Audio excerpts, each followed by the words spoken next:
We continue our conversation now with Dr. David Satcher in Atlanta. And Dr. Satcher, you now have received that grant, $40 million. Tell me about how you hope to spur on the next generation of Dr. David Satchers and the next generation of Dr. Charles Drew, and get them to understand that healthcare is just as important from a civil rights standpoint as any other thing that happens. Okay, well, first let me admit that I did not receive it. I'm retired. I'm here because the attitude of the administration is that as long as I want to keep this office, they want me to keep it. There you So go. I do a lot of things in this office, but your question is very important. And that's why in 2006, after serving a stint as interim president here, I decided to start the Satcher Health Leadership Institute. It was about the issue that you're raising. What can we do to pass on what we've learned to younger people so that they won't have to make the mistakes that we made, and they can benefit from the successes that we've had? And that's what this has been about. We've had a lot of people to go through this institute. We've had young doctors who have just finished all of their medical training, who come here and spend a year, and while they're here, they look at how do you change policy, for example? How do you change the system?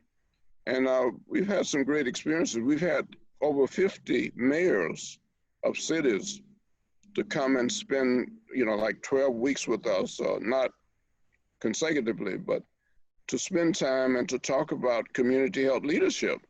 Mayors are on the front line of the struggles against AIDS, against violence, those things that we deal with them in the hospital, but the mayors have to deal with all of the components of those problems. And so what we try to do is to contribute to the development of a community health leadership team.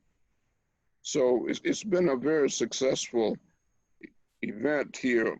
We've also had parents. We've had several new parents to spend 12 weeks with us. And the issue is, what can you do at an early age to enhance children's development so that they are more likely to be prepared as they grow? We've had great experiences with parents.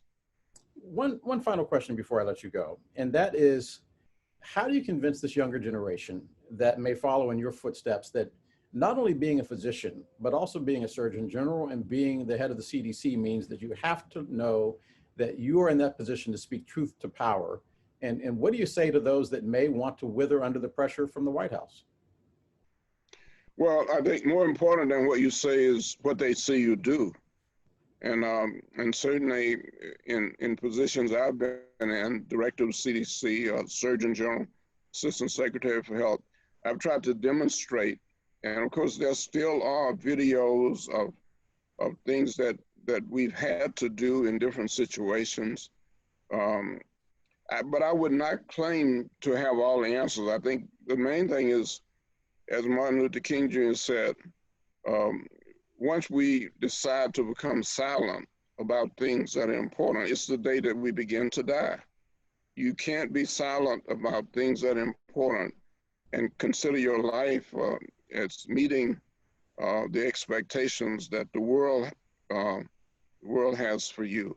So I think the idea of sacrificing in order to make a difference is a part of our lives. That's what Martin Luther King Jr. was saying. He didn't say it was going to be easy, but he said that once we decide that we're going to ignore evil, then we begin to die. The essence of us, who we are, we begin to lose that. May you live a long and healthy and prosperous life, Dr. David Satcher in Atlanta. Thanks for being with us this morning. Thank you. It's great to be with you. Be safe, my friend.